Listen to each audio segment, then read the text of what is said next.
Good afternoon friend. কটা বাজে? 5টা বাজে। সবাইকে গুড আফটারনুন। আজকে হচ্ছে রবিবার। রবিবার মানেই হচ্ছে স্পেশাল কিছু, মানে মটন চিকেন। আমার বাড়িতেও হয় বন্ধুরা, কিন্তু আজকে হয়নি। তার কারণ আজকে যদি ওই চিকেন মটন আমি আনতাম তাহলে এই আমার এক হাঁড়ি ভাত, এইখানে ভাত, এগুলো সব নষ্ট। তার এই ভাত নষ্ট করা তো একদম ঠিক না, আমি পছন্দ করি না। আর গরমকালে একদিন পান্তা ভাত খেতে ভালোই লাগে।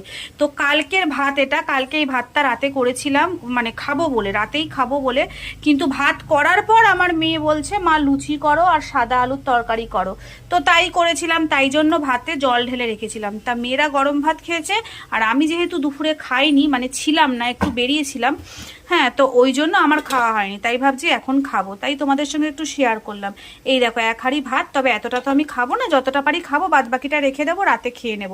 আর এই হচ্ছে আজকের মেনু, আর পটল পোস্ত, ভাজা আর আমের টক। চলো এই দিয়ে আমি খেয়ে নিই। চলো টাটা সবাই।